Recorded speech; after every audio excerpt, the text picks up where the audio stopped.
সারা পৃথিবীতে কি একটি নেতাও নেই যে শিশু হত্যা বন্ধ করবে? সারা পৃথিবীতে কি একজন নেতাও নেই যে বলবে ইসরায়েল ফিলিস্তিনি হামলা চাই না? আমরা কখনো যুদ্ধের নীতিতে দেখিনি হসপিটালে বোমা হামলা হয়েছে, সেটিও কিন্তু হয়েছে ফিলিস্তিনিতে। Palestine, free, free.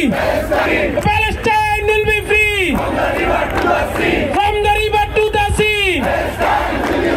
ফিলিস্তিনের শিশুরা অন্য আহার পাচ্ছে না, তখন সেখানে সহায়তা পাঠানোর পরে ইসরায়েলি বাহিনী সেই সহায়তা ঢুকতে দেয়নি, শিশুদেরকে খাবার পেতে দেয়নি।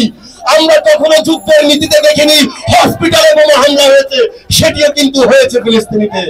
1974 সালের 18 জানুয়ারি জাতির পিতা বঙ্গবন্ধু শেখ মুজিবুর রহমান আওয়ামী লীগের দ্বিবার্ষিক সম্মেলনে বলেছিলেন, আমরা অত্যন্ত গর্বিত, কারণ আমরা আমাদের আরববাসীর পক্ষে রয়েছি, আমরা ফিলিস্তিনের পক্ষে রয়েছি। জাতির পিতা বঙ্গবন্ধু শেখ মুজিবুর রহমানের সেই দেখানো পথ, সেই পররাষ্ট্রনীতি আজকে তার সুযোগ্য কন্যা বঙ্গবন্ধু তনয়া দেশরত্ন শেখ হাসিনা মেনে চলছে। যখন সারা পৃথিবীতে একজন নেতার আবির্ভাব হয়নি যে এই যুদ্ধকে থামাতে পারে, সারা পৃথিবীতে কি একটি নেতাও নেই যে শিশু হত্যা বন্ধ করবে? সারা পৃথিবীতে কি একজন নেতাও নেই যে বলবে ইসরায়েল ফিলিস্তিনি হামলা চাই না, হত্যা চাই না, চাই না, দর্শন চাই না, মানুষের রক্তের লেলিয়ান টিকা চাই না?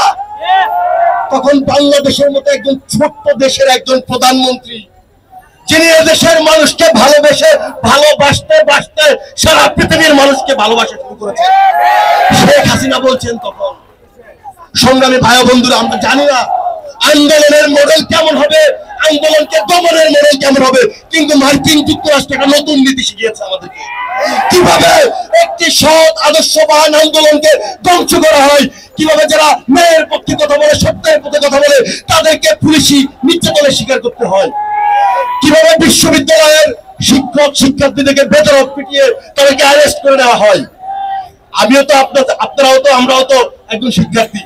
আজকে বিশ্বের যে কোনো প্রান্তে কোন শিক্ষার্থী সত্য ন্যায়ের কথা বলবে, তার উপরে নিপীড়ন চালানো হবে, তাদের পক্ষে বাংলাদেশ ছাত্রলীগ কথা বলবে। পালেস্টাইন উইল বি ফ্রি স্লোগানে আজকে প্রকম্পিত বাংলাদেশের 1,47,570 বর্গ কিলোমিটার। সংগ্রামের সাথী বন্ধুরা আমার, এই আকাশে বাতাসে ফ্রি ফ্রি প্যালেস্টাইন স্লোগান ধ্বনিত হচ্ছে একটি মাত্র কারণ, এই বাংলার ইতিহাসে নেতৃত্ব দান করে আমাদের প্রিয় সংগঠন বাংলাদেশ ছাত্রলীগ ইতিমধ্যেই ফিলিস্তিনের যে মানুষের উপরে হামলা অত্যাচারের বিরুদ্ধে আজকে বাংলাদেশ ছাত্রলীগ আয়োজন করেছে ফিলিস্তিনের পতাকা উত্তোলন, পদযাত্রা এবং ছাত্র সমাবেশ। এই ছাত্র সমাবেশ সফল করার জন্য সাধারণ যেসব শিক্ষার্থী আমাদের সাথে একাত্মতা পোষণ করছে, সবাইকে কৃতজ্ঞতা জানাচ্ছি। সংগ্রামী সাথী বন্ধু আমার, ইতিমধ্যেই আমরা দেখেছি ফিলিস্তিনের উপর যে জুলুম নির্যাতন নিয়ে কথা বলায় বিভিন্ন বিশ্ববিদ্যালয়ের ছাত্র শিক্ষকদের উপর বিভিন্ন ধরনের বহিষ্কার এবং নির্যাতন নেমে আসছে।